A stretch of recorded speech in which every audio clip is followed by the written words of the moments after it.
Okay, well, I did make it back. Seems like those breaks are just too short sometimes. But we're going to continue going through the history of Protestantism by James A. Wylie. Chapter 13, Luther's return to Wittenberg and labors there. Luther writes to the Cardinal and leaves Augsburg. His journey. The Pope's bull condemning him. Luther's protestation. De Vio's rage. Luther enters Wittenberg. Cajetan's letter to Elector Frederick. Frederick's reply. Luther's account of the conference. Activity in the university. Study of the Bible. The Pope's bull on indulgences. Luther's appeal from the Pope to the Church. Frederick requests Luther to leave Saxony. Whither shall he go? Supper with his friends. Anguish and courage. 2 days had passed since the legate had bidden Luther be gone, and see his face no more unless he changed his mind. After leaving the Cardinal's presence, Luther wrote him a letter, in which, although he retracted nothing, he expressed great respect and submission. The Cardinal returned no answer. What did his silence mean? It bodes no good, said Luther's friends. He is concocting some plot with the Emperor. We must be beforehand with him. In fact, Cajetan did not need to consult the Emperor or anyone else. He had received instructions from his master at Rome in view of the possible miscarriage of his mission. If he delayed to put these instructions in force, it was because he thought he had snared his victim. The walls of Augsburg had shut him in. The trap was not quite as sure as the Cardinal deemed it. Mounted on a horse, provided for him by his friends, a trusty guide by his side, Luther is traversing before dawn the silent streets of Augsburg. He is escaping from the Cardinal. He approaches a small gate in the city walls. A friendly hand opens it, and he passes out into the open country. This was on the morning of the 4th day, October 20th, after his last interview. Behind him is the sleeping city. Before him is the campaign country, just beginning to be visible in the early daybreak. In what direction shall he turn his horse's head? He stands a moment uncertain. The French ambassador had mentioned his name with favor at the late diet. May he not expect protection in his master's dominions? His hand is on his bridle rein to direct his flight to France. But no, he turns northward. It was Wittenberg, not Paris, that was destined to be the center of the new movement. The two travelers rode away at what speed they could. Luther was but little accustomed to the saddle. The horse he rode was a hard trotter, and so overcome by fatigue was he that when he arrived at the end of his first stage, unable to stand upright, he lay down upon the straw in the stable of the hostelry where he was to pass the night. On arriving at Nuremberg, he read for the first time the directions forwarded from Rome to De Vio, touching the way in which himself and his cause were to be disposed of. These showed him that he had left Augsburg not a moment too soon, and that during his stay there was a sword that had all the while been hanging above his head. The papal brief, in the hands of the legate, when he sat down on the judgment seat, enjoined him to compel Luther to retract. From Rome then had come the one word, revoco, which Serra Longa first, and Cajetan next, dictated as that which Luther was to contritely to utter. If he could be brought to retract, and to beg forgiveness for the disturbance he had made, and the scandal he had caused to the hierarchy, the legate was empowered to receive him into the unity of our Holy Mother the Church. But if the monk should prove obstinate, De Vio was to use summary and sharp measures to have the business ended. He was to seize the person of Luther and keep him in safe custody, that he might be sent to Rome. To effect this, it should be necessary that the legate was to demand the aid of the emperor, the princes of Germany, and of all the communities and potentates, ecclesiastical and secular. If, notwithstanding, Luther should escape, he was to proscribe him in every part of Germany, and lay under interdict all those princes, communities, universities, and potentates, with their cities, towns, countries, and villages, which should offer him an asylum, or in any way befriend him. Even before the summons to appear before de Vio had been put into Luther's hands, his cause had been adjudged and himself condemned as a heretic in a papal court, that of Jerome, Bishop of Ascoli. Of this Luther knew nothing when he set out for Augsburg.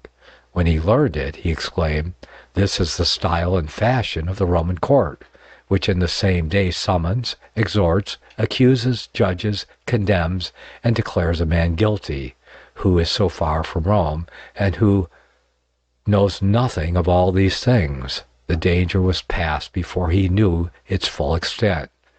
But when he saw it, he gave thanks with his whole soul to God for escape. The angel of the Lord had encamped round about him and delivered him.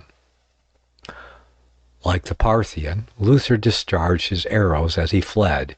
He did not leave Augsburg without leaving behind him something that would speak for him when he was gone, and not in Augsburg only, but in all Christendom. He penned an appeal to Rome. In that document he recapitulated the arguments with which he had combated indulgences, and characterized the Cardinal's procedure as unreasonable, in insisting on a retraction without deigning to show him where he had erred. He had not yet renounced the authority of the Pope.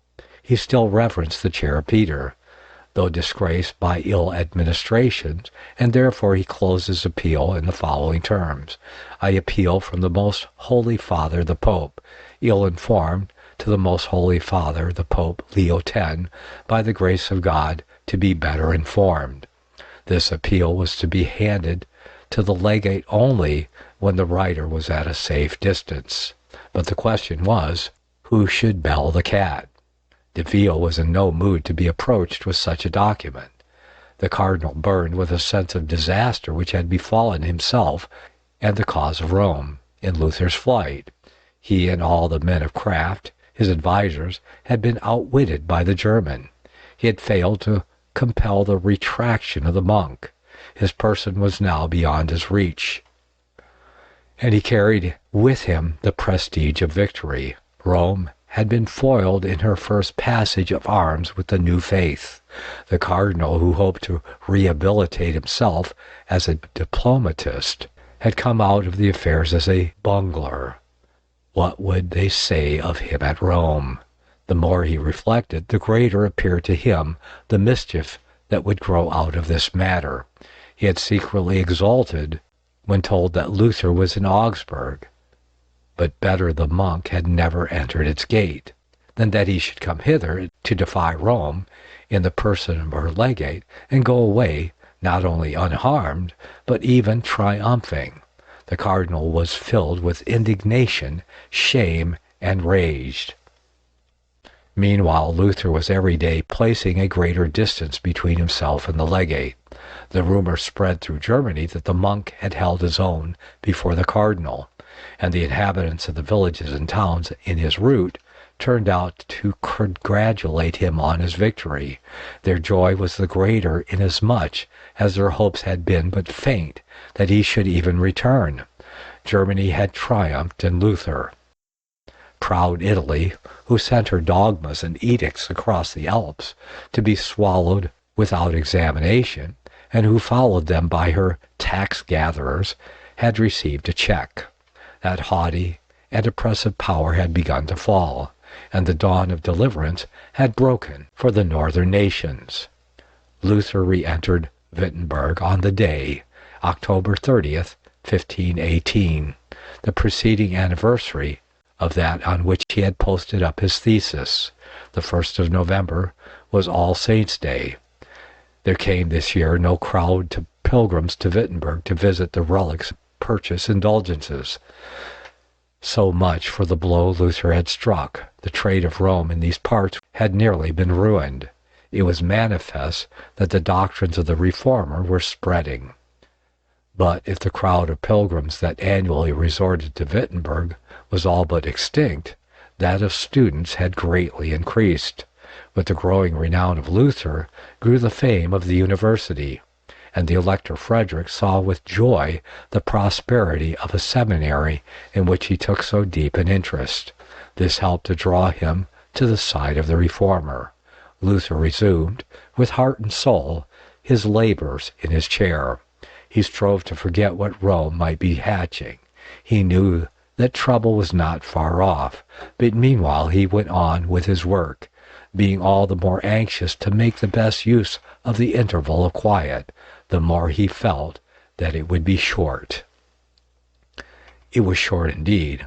On November the 19th, Frederick of Saxony received a letter from Cardinal Cajetan, giving his version of the interviews at Augsburg, and imploring the elector no longer to sully the fame of his name and the glory of his house by protecting a heretic whom the tribunals of Rome were prosecuting, and whose affairs he had now and forever washed his hands. The result of this application was the more to be dreaded, inasmuch as Frederick was as yet ignorant of the Reformed doctrine, but he well merited the epithet bestowed on him of wise. In all things he acted with consideration and candor, and he might be expected to do so in this. The elector had no sooner received the legate's letter than, desirous of hearing both sides, he sent it to Luther. The latter gave Frederick his account of the affair, dwelling on Cajetan's promise, which he had not kept, to convince him out of Scripture, on the unreasonableness of his demand that he should retract, and the manifest perversion of those passages from sacred writ on which, in his letter to the elector, Cajetan had professed to ground his cause, and all this was done with such clearness, force, and truth, that Frederick resolved not to abandon Luther. He knew his virtues, though he did not understand his doctrines, and he knew the grievances that Germany groaned under from Italian pride and papal greed. The reply of Frederick to De Vio was in reality the same with that of Luther. Prove the errors which you allege. A reply which deepened the mortification and crowned the misfortunes of the Cardinal. To the unhappy De Vio and the cause which he represented, one calamity followed another in rapid succession. The day following on that which the Elector Frederick dispatched his letter to the legate, Luther's narrative of the Augsburg interview, which he had been some time carefully preparing, issued from the press. The elector had requested Luther to withhold it for a little while, and the Reformer was firmly purposed to do so, but the eagerness of the public and the cupidity of the printers overreached his caution. The printing house was besieged by a crowd of all ranks and ages, clamoring for copies. The sheets were handed out wet from the press, and as each sheet was produced, a dozen hands were stretched out to clutch it. The author was the last person to see his own production. In a few days the pamphlet was spread far and near. Luther had become not the doctor of Wittenberg only, but of all Germany. The whole nation, not less than the youth in the university, had been drawn into the study of theology. Through the printing press, Luther's voice reached every hearth and every individual in the fatherland. It was a new life that men were breathing. It was a new world that was opening to their eyes. It was a new influence, unfelt for ages, that was stirring their souls. The ancient yoke was being broken, cast away. In the university especially, the theology of the Holy Scriptures was being studied with an ardor and a perseverance to which we can find in later times no parallel. Professors and students, kindled with the enthusiasm of Luther, if they could not keep pace with it, strove to follow him as closely as possible. Our university, wrote Luther, grows with industry like an ant-hill. With each new day comes a new batch of students, until the halls of the university and the accommodation at Wittenberg overflowed, not from Germany only, but from far countries came these youths to receive the seed of a reformed life, and to bear it thence and scatter it over regions remote. Great attention was given to the study of Hebrew and Greek, the two languages which, like porters, sit at the entrance of the Bible, holding the keys. From the university, the passion for theological study passed to the court.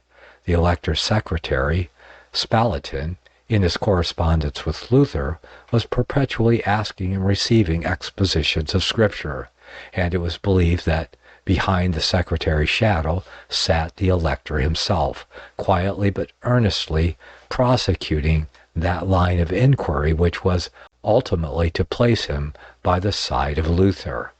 Meanwhile the plot was thickening. The tidings of Cajetan's victory, as he himself phrased it, had reached Rome, but the news of that victory caused only consternation. The canon of St. Angelo, which had proclaimed so many triumphs before and since, forbore to proclaim this one. There were gloomy looks and anxious deliberations in the halls of the Vatican. Rome must repair the disaster that had befallen her. But here, too, fatality attended her steps. She could have done nothing better to serve the cause of Luther than the course she took to oppose it. Serra Longa had blundered, De Vio had blundered, and now Leo X blunders worst of all. It seems as if the Master wished to obliterate the mistakes of his servants by his own greater mistakes. On November 9th, the pontiff issued a new decretal in which he sanctioned afresh the doctrines of indulgences, and virtually confirmed all that Tetzel first and Cardinal Cajetan next had taught on the head of the Church's power to pardon sin. The edict ran as follows: that the Roman Church, the mother of all churches, had handed down by tradition that the Roman pontiff, the successor of St. Peter, by the power of the keys, that is, by the removing of guilt and punishments due for actual sins by indulgence, can for reasonable causes grant to the faithful of Christ, whether in this life or in purgatory, indulgences out of the superabundance of the merits of Christ, and the saints can confer the indulgence by absolution or transfer it by suffrage.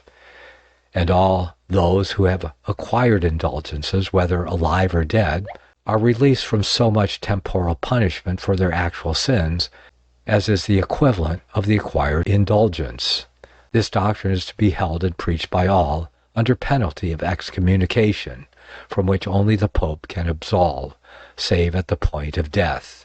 This bull was sent to Cajetan, who was then living at Linz in Upper Austria, whence copies were dispatched by him to all the bishops of Germany, with injunctions to have it published.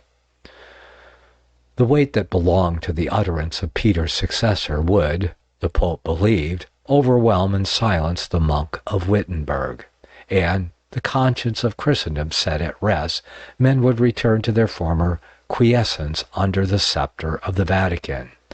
He little understood the age on which he was entering, and the state of public feeling and sentiment north of the Alps.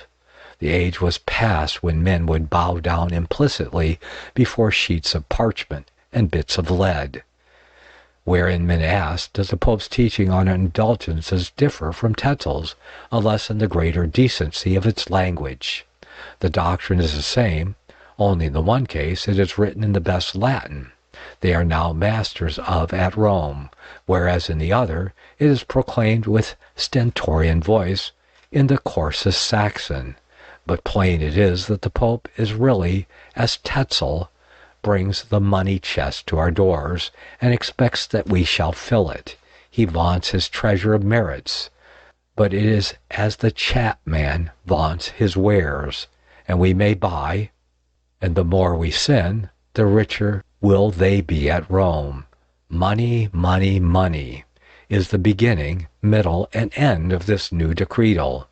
It was in this fashion that the Germans spoke of the edict of November 9th, which was to bolster up Cajetan and extinguish Luther. The Pope had exonerated Tetzel. It was at the expense of taking the whole of this immense scandal upon himself and his system.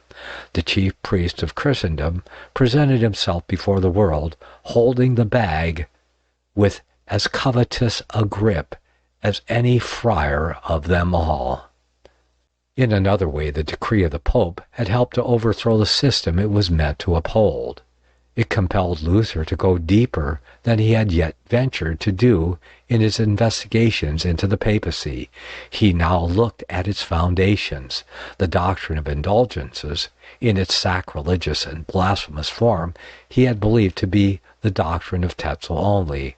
Now he saw it to be the doctrine of Leo of Rome as well. Leo had endorsed Tetzel's and Cajetan's interpretation of the matter. The conclusion to which Luther's studies were tending is indicated in a letter which he wrote about this time to his friend Wenceslaus Link at Nuremberg.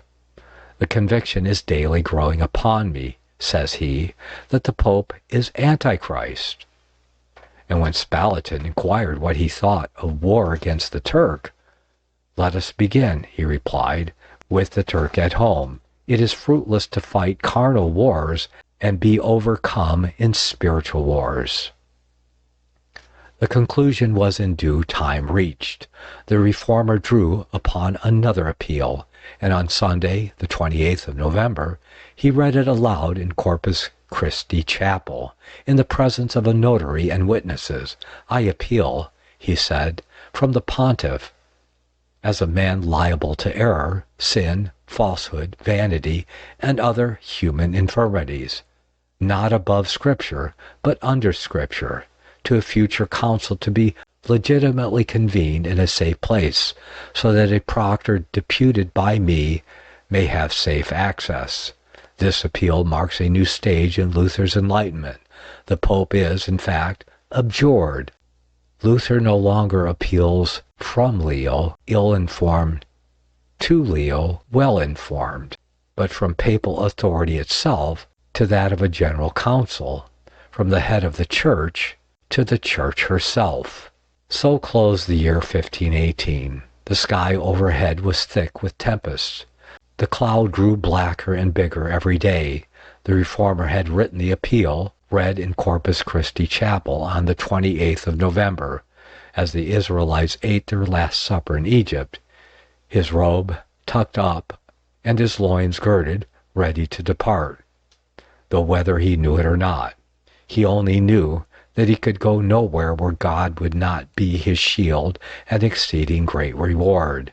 The papal anathemas he knew were being prepared at Rome were not improbably at this moment on their way to Germany, not because he feared for himself, but because he did not wish to compromise the Elector Frederick. He held himself ready at a day's notice to quit Saxony. His thoughts turned often to France. The air seemed clearer there, and the doctors of the Sorbonne spoke their thoughts with a freedom unknown to other countries, and had Luther been actually compelled to flee, most probably he would have gone to that country. And now the die was cast, as it seemed. The Elector sent a message to him, intimating his wishes that he should quit his dominions. He will obey, but before going forth he will solace himself, most probably for the last time, in the company of his friends. While seated with them at supper, a messenger arrives from the Elector. Frederick wishes to know why Luther delays his departure. What a pang does this message send to his heart! What a sense of sadness and desolation does he now experience! On earth he has no protector.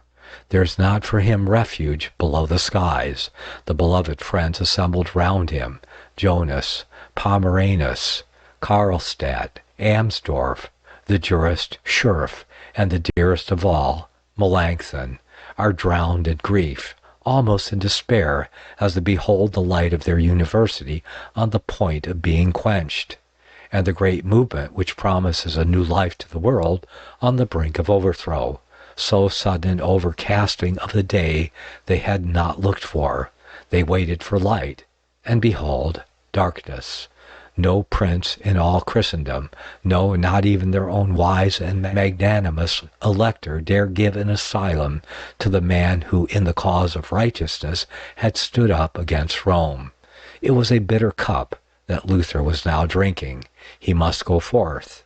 His enemy, he knew, would pursue him from land to land, and would never cease to dog his steps until she had overtaken and crushed him. But it was not this that troubled him. His soul, the only thing of value about him, he had committed to one who was able to keep it. And as for his body, it was at the disposal of Rome to rot in her dungeons, to hang on her gibbets, to be reduced to ashes in her fires, just as she might will. He would have gone singing to the stake. But to go forth and leave his country in darkness, this it was that pierced him to the heart, and drew from him a flood of bitter tears.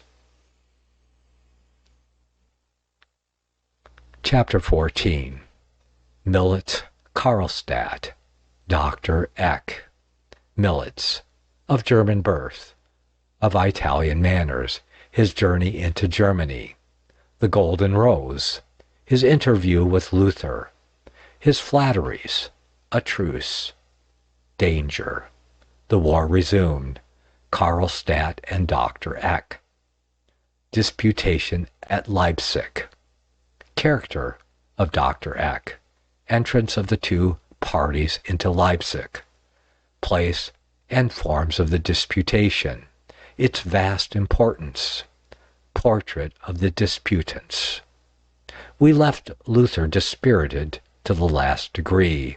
A terrible storm seemed to be gathering over him, and over the work which he had been honored to begin, and so far auspiciously to advance. He had incurred the displeasure of a foe who had at command all the powers of Europe. Maximilian, Emperor of Germany, seemed even more intent on crushing the monk of Wittenberg and stamping out the movement than Leo himself was. Letter after letter he dispatched to Rome, chiding the delays of the Vatican, and urging it to toy no longer with a movement which threatened to breed serious trouble to the chair of Peter. The Pope could not close his ear to appeals so urgent, coming from a quarter so powerful. The Elector Frederick, Luther's earthly defender, was standing aloof. Wittenberg could no longer be the home to the reformer. He had taken farewell of his congregation.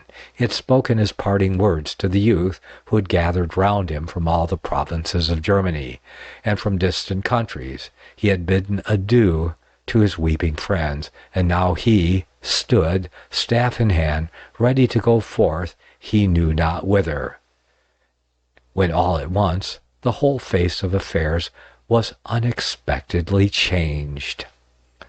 Rome was not yet prepared to proceed to extremities. She had not fully fathomed the depth of the movement. Scarcely an age was there in the past, but some rebellious priest had threatened his sovereign lord. But all such attempts against the pontiff had been in vain. The Wittenberg movement would, like a tempest, exhaust itself, and the waves would dash harmlessly against the rock of the church. True, the attempts of Leo to compose the Wittenberg troubles had so far been without result, or rather had made their matter worse. But, like the conjurer in the tale, Rome had not one only, but 100 tricks. She had diplomatists to flatter. She had red hats to dazzle those whom it might not be convenient as yet to burn, and so she resolved on making one other trial at conciliation. The person pitched upon to conduct the new operation was Charles Miltitz. Cajetan was too stately, too haughty, too violent. Miltitz was not likely to split on this rock. He was the chamberlain of the Pope, a Saxon by birth, but he had resided so long at Rome as to have become a proficient in Italian craft, to which he added a liking for music. The new envoy was as much more a diplomatist than a theologian. This, however, did not much matter, seeing he came not to discuss knotty points, but to lavish caresses and lays snares. As he was a German by birth, it was supposed he would know how to manage the Germans. Miltitz's errand to Saxony was not avowed. He did not visit the elector's court on Luther's business. Not at all. He was the bearer from the Pope to Frederick of the golden rose, a token of regard which the Pope granted only to the most esteemed of his friends. And being solicitous that Frederick should believe himself of that number, and knowing that he was desirous of receiving this special mark of papal affection, he sent Miltitz, his chamberlain, with the precious and coveted gift. Being on the spot, he might well try his hand at arranging Brother Martin's business, but no one was deceived. The Pope's chamberlain comes, said Luther's friends to him, laden with flattering letters and pontifical briefs, the cords with which he hopes to bind you and carry you to Rome. I await the will of God, replied the reformer. On his journey, Miltitz made it his business to ascertain the state of public feeling on the question now in agitation. He was astonished to find the hold which the opinions of Luther had taken on the German mind. In all companies he entered, in the wayside taverns, in the towns, in the castles where he lodged, he found the quarrel between the monk and the Pope the topic of talk. Of every 5 Germans, 3 were on Luther's side. How different the mental state on this side of the Alps from the worn-out Italian mind.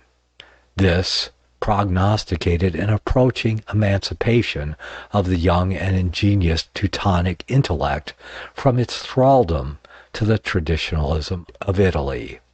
At times the Pope's chamberlain received somewhat amusing answers to his interrogatories. One day he asked the landlady of the inn where he had put up what her opinion was of the chair of Peter. "What can we humble folks," replied the hostess cynically, "know of Peter's chair? We have never seen it, and cannot tell whether it be of wood or of stone."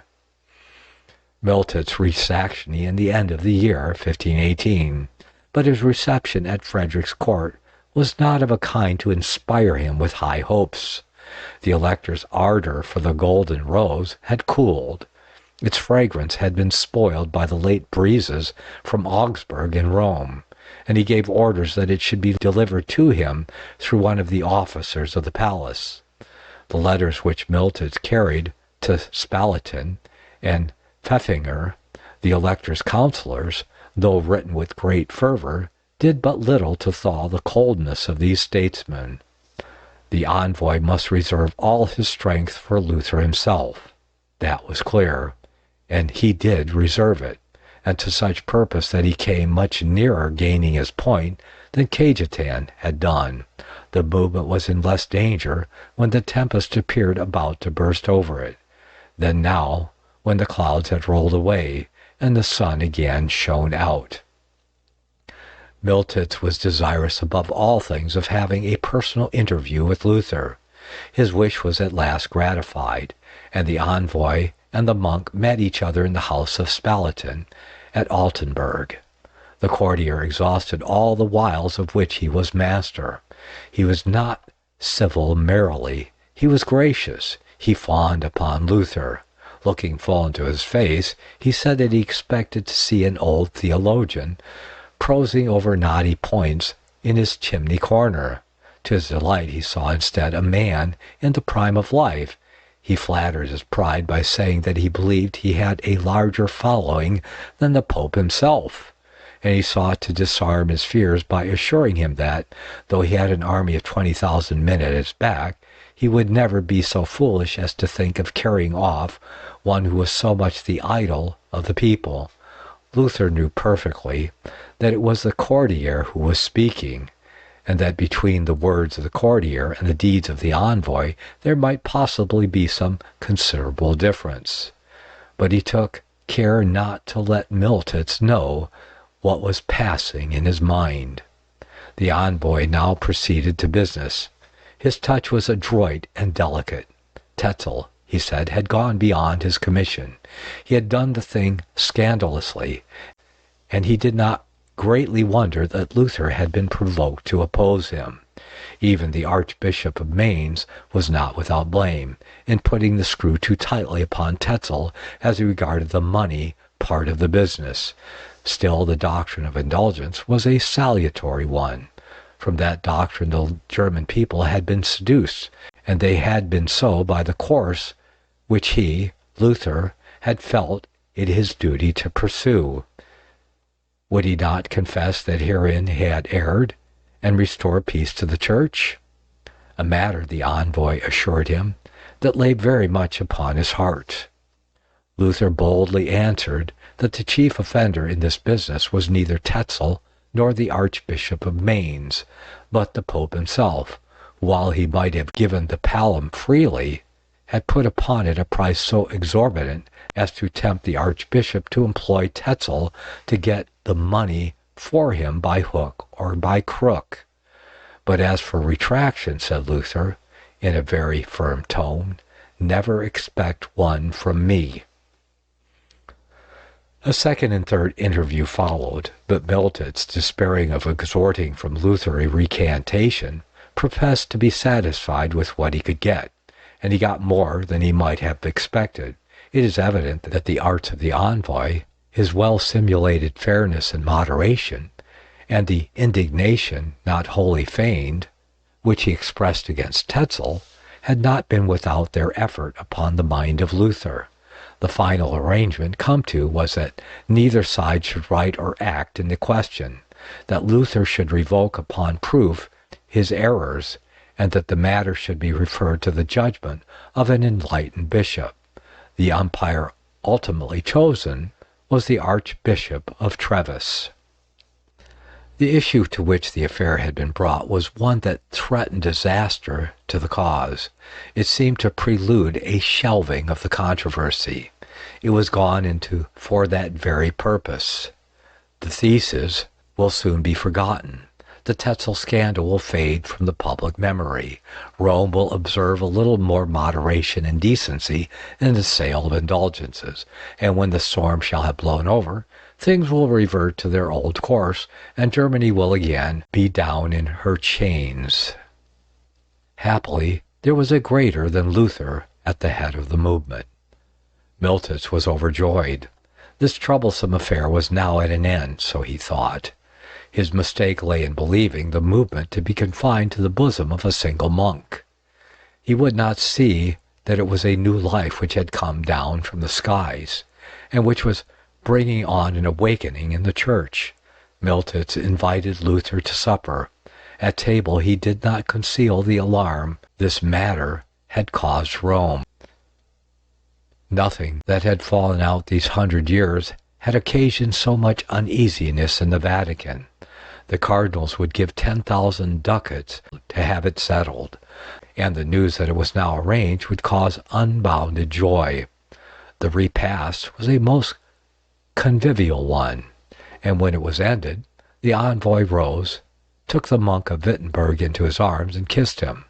A Judas kiss, said Luther, writing to Stopitz, but I would not let him perceive that I saw through his Italian tricks.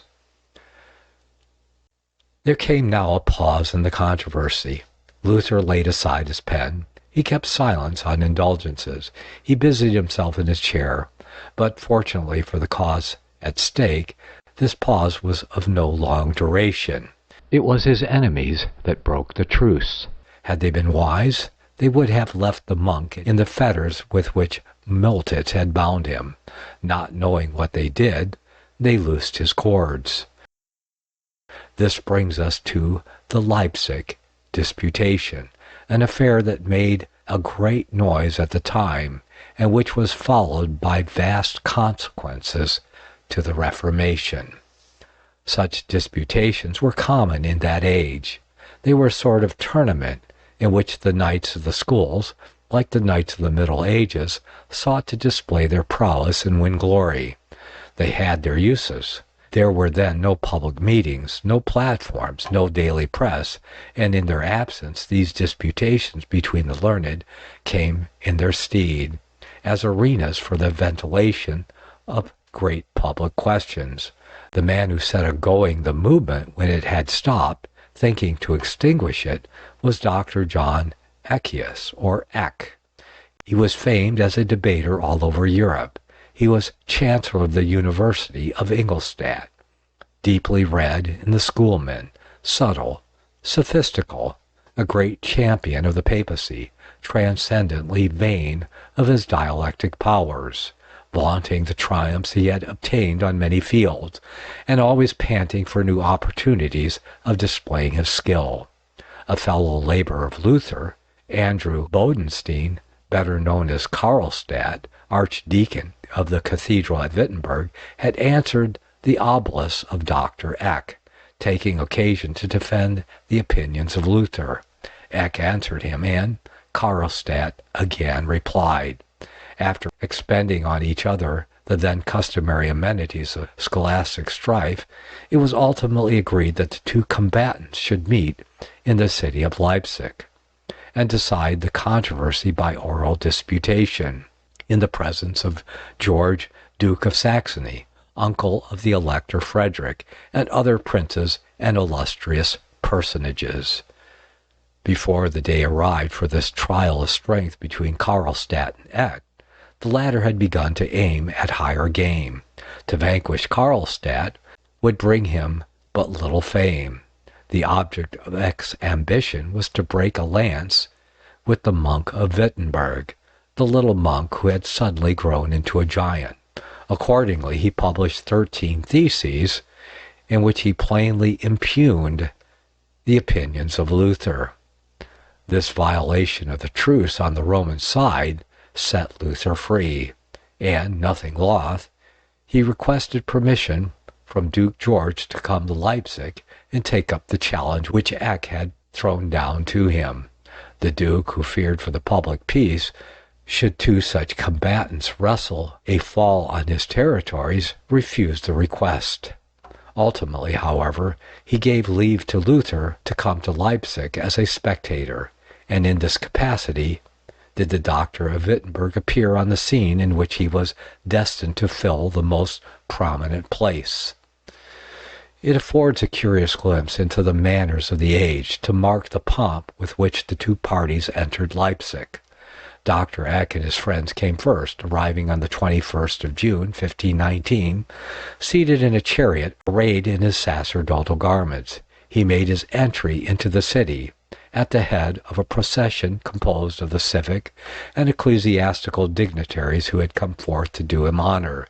He passed proudly along the streets thronged with citizens, who rushed from their houses to have a sight of the warrior who had unsheathed his scholastic sword on so many fields, in Pannonia, in Lombardy, in Bavaria, and who had never yet returned it into his scabbard but in victory. He was accompanied by Polyander, whom he had brought with him to be a witness of his triumph, but whom Providence designed, by the instrumentality of Luther, to bind to the chariot of the Reformation.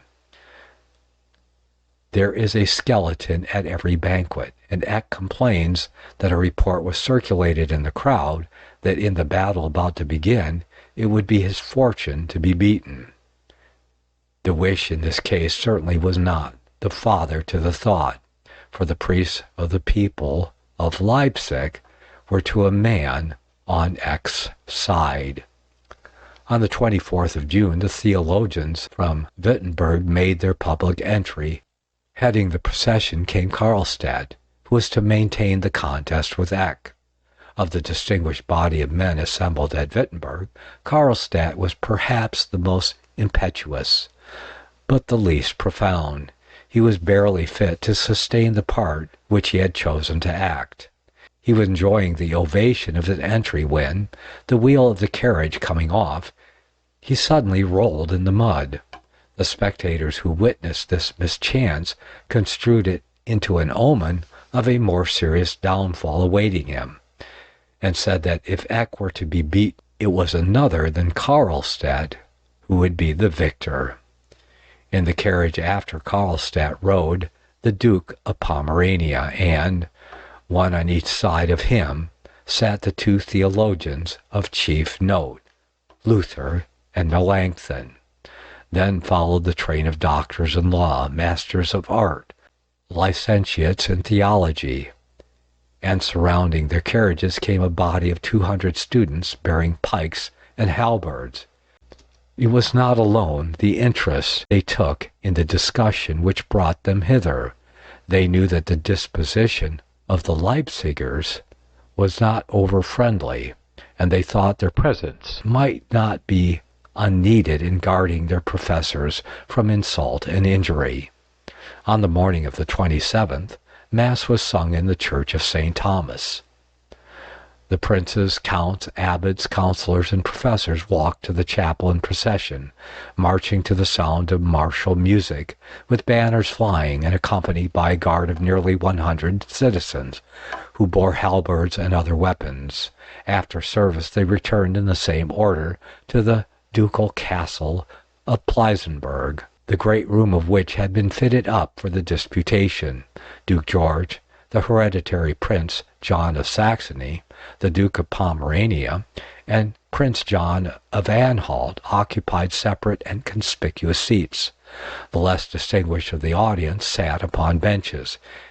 At each end of the hall rose a wooden pulpit for the use of the disputants. Over that which Luther was to occupy hung a painting of St. Martin, whose name he bore, and above that which had been assigned to Dr. Eck was a representation of St. George trampling the dragon underfoot, a symbol, as the learned doctor doubtless viewed it, of the feat which he was to perform in slaying with scholastic sword the dragon of the Reformation. In the middle of the hall were tables for the notaries public, who were to take notes of the discussion. All are in their places. There is silence in the hall. Mosellanus ascends the pulpit and delivers the introductory address. He exhorts the champions to bear themselves gallantly, yet courteously, to remember that they are theologians, not duelists, and that their ambition ought to be not so much to conquer as to be conquered, so that truth might be the only victor on the field now about to open. When the address had terminated, the organ pealed through the hall of the Pleissenburg, and the whole assembly, falling on their knees, sang the ancient hymn, Veni Sancti Spiritus. 3 times this invocation was solemnly repeated. The church now stood on the line that divided the night from day. The champions of the darkness and the heralds of light were still mingled in one assembly, and still united by the tie of one ecclesiastical communion. A little while they would be parted, never again to meet, but as they assembled under the same roof, they bowed their heads in the same prayer. They raised aloft their voices in the same invocation to the Holy Spirit. That prayer was to be answered. The Spirit was to descend. The dead were to draw to the dead, and the living to the living. And a holy church was to look forth, fair as the moon, clear as the sun, terrible as any army with banners. It was now past noon. The opening of the discussion was postponed until after dinner. Duke George had prepared a sumptuous repast for the 2 disputants and their friends, and they accordingly adjourned to the ducal table. At 2 o'clock they reassembled in the hall where the disputation was to take place. And that disputation we will jump into next time we come together. You're listening to me, Nicklas Arthur, and this is the history of Protestantism. And the program is Prophecy Reformation Now. And we are out of time, so I will see you all next time. May the Almighty bless you all and keep you as you continue on the narrow way that leads to life. I love you all. I will see you next time.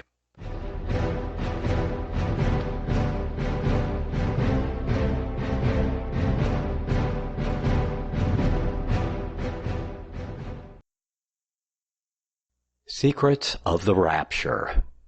Is there a 500-year-old conspiracy? A propaganda machine so pervasive and entrenched, yet so elusive that the entire world could be taken in by it, working in plain sight, but unseen by the world for what it truly is? If prophecy is God-given history in advance, why does the prophecy that has conquered the age also exclude nearly 2,000 years of history?